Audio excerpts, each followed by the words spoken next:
So welcome to our brand new lecture series called Daily MCQ Practice. In this lecture series, we cover that day's newspaper through a set of MCQs. The purpose of this lecture series is to revise your current affairs if you have read the current affairs. If you haven't read your current affairs, then you'll cover your current affairs. And the most important part, which is MCQ practice. It is very important for stage 1 of your UPSC examination, that is prelims. All right. So today was 25th June and we'll cover 25th June's newspaper through a set of MCQs. Remember, in this lecture series, daily we'll cover 4 to 5 MCQs.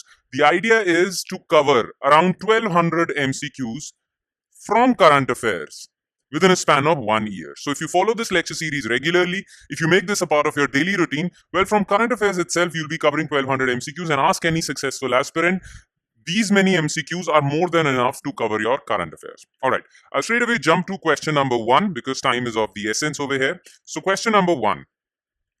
Consider the following statements regarding Public Examination Act 2024. As you guys all know, the scandal around paper leaks, NEET examination, UGC NET examination. So to take care of all of that, government has come up with a legislation. Parliament has enacted Public Examination Act 2024.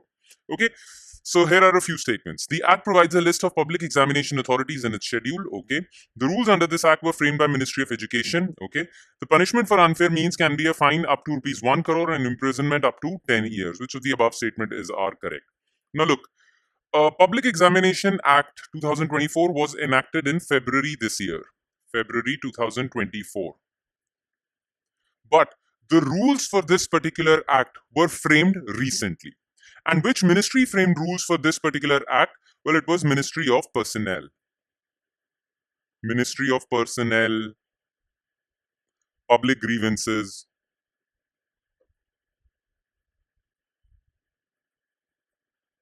and Pensions. So remember, it's not Ministry of Education, it's Ministry of Personnel that framed the rules under this act. Okay, so statement 2 is false. Now, this act provides a definition for public examination. Okay, which examination shall be considered public examination? So section 2 of this act says that any examination that is conducted by public examination authorities will be considered a public examination.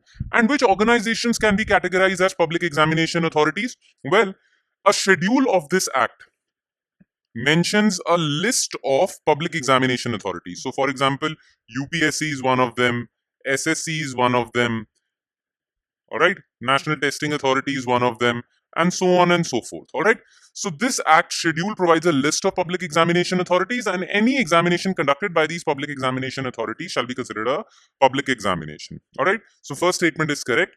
Now, this act also provides a list of unfair means. Which actions shall be categorized as unfair means? All right, and if you are indulging yourself in those unfair means, well, there are punishments prescribed in this legislation for that.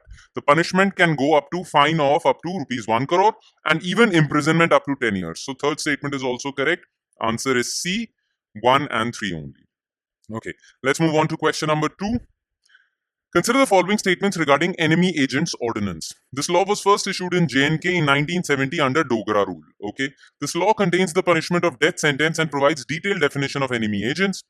Under this law, the accused cannot engage in a lawyer unless permitted by a court. Which of the above statements are correct? Now, look. Now, recently, J&K has faced, Jammu and Kashmir has faced a lot of terrorist attacks. And the DGP of J&K police recently came out in a press conference and he said that more than these militants, the actual people who are wreaking havoc are the supporters. People who are not militants but provide support to these militants. All right. Now, he is actually proposing that these supporters should be classified as enemy agents, and J&K, Jammu and Kashmir, already has a law to prosecute these enemy agents, which is known as the Enemy Agents Ordinance. Now, this Enemy Agents Ordinance is a very strong law. It is even stronger than UAPA. It contains a death sentence as well. All right, and rigorous imprisonment for life. It is a very strong punishing law. All right. Now, DGP of Jammu and Kashmir Police has said that even the supporters, people who provide logistic support to militants, though they are not militants themselves, should also be prosecuted under Enemy Agents Act. That's a bold statement. Ordinance. Now, this Enemy Agents Ordinance was first enacted in J&K, state of Jammu and Kashmir, in 1917. Back then, J&K was under the rule of Maharaja Hari Singh Dogra and the Dogra rule. Basically, the Dogra dynasty was ruling J&K. All right. And back then, during the Dogra rule, any law enacted in the state of J&K was called an ordinance. All right. So that is why it is known as Enemy Agents Ordinance. When India got independence in 1947, J&K came under India's rule, and still, Enemy Agents Ordinance was continued. All right. The law contains the punishment of death sentence and provides detailed definition of enemy agents. Yes, this law also provides detailed definition of enemy agents. That means agents of these militants. That's absolutely correct. Now, why is this law draconian, or why is this law very strong? Because it contains a death sentence. It contains a life imprisonment sentence. Plus, if you're an accused under enemy agents ordinance law, then you're not even allowed to represent yourself through a lawyer unless you take the permission of a court. And the court will also be presided over by a special judge appointed by government in consultation with High Court. But that is the case. All right.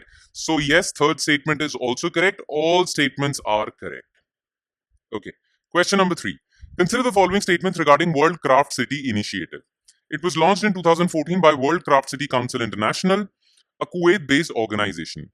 There are 3 cities from India chosen as World Craft City. It aims to establish a network of craft cities globally.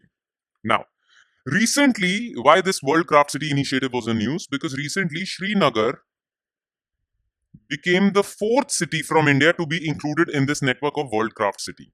All right. The other 3 cities were Mysore, Jaipur, and Mallapuram. All right. So there are 4 cities, not 3 cities. All right. Now, who declares? What is this World Craft City Initiative? So this initiative was started by World Craft City Council International in 2014. It is a Kuwait-based organization, and it wants to create a network of cities that specialize in art and crafts. All right. So third statement is also correct. First statement is also correct. Okay. Only 2 statements are correct. The answer is B. And last but not the least, consider the following statements regarding critical minerals. These are minerals that are of high economic and security importance. Different countries have their own unique list of critical minerals. A significant chunk of critical minerals required by India are imported. Now, why critical minerals were in news? Because recently Ministry of Mines has auctioned various blocks of critical minerals for exploration by various mining companies. All right. Now, what are critical minerals? Well, as the name suggests, minerals that are of critical importance, for economic importance, for security importance, and these minerals are in a very short supply. So India needs to secure these minerals if it wants to save its economy. For example, I'll give you an example. Transport sector will be dominated in the future by electric vehicles. Electric vehicles require batteries, right? And most of these batteries are made up of lithium-ion batteries. For that, you require lithium. So the entire electric vehicle sector depends on the availability of lithium. Hence, lithium becomes a critical mineral. Similarly, nickel is a critical mineral. Cobalt is a critical mineral, right? There are various critical minerals that are used in electronics industry, which has wide range of applications in transport, telecommunication, defense, and all that. So first statement is absolutely correct. Now, as far as the definition of critical minerals is concerned, as in which mineral constitutes as critical mineral, well, that varies according to the country you're talking about. Okay, so it varies from country to country. Each country has the monopoly in defining, or each country can define which minerals are critical for its own nation's development. Okay, for example, USA has identified a list of 51 critical minerals. Japan has identified a list of 31 critical minerals. Similarly, India also has compiled a list of critical minerals, and India also considers them critical for India's security and economic importance. So first statement is correct, second statement is correct. But there is one problem, and that is why Ministry of Mines is auctioning various blocks so that India produces critical minerals itself, and India is not import dependent for critical minerals, because these are critical for India's economy. If you're import dependent, you never know in the future the country you're importing these minerals from might stop these exports to India. All right, so India will be left hanging dry. So that is why India needs to be self-reliant, Atmanirbhar, as far as critical minerals are concerned. But as of now, a significant chunk of critical minerals required by India are imported by India. So this statement is also correct. All three statements are correct. The answer is C. All right. And that is all. That's about it. We conclude this lecture with this fourth question. And I hope it added value to your preparation. I'm sure it will add value to your preparation if you follow this lecture series regularly. Make this lecture series a part of your daily routine. I'll be signing off now. I'll see you next time with MCQs from 26 June's newspaper. All right. Thank you, everyone.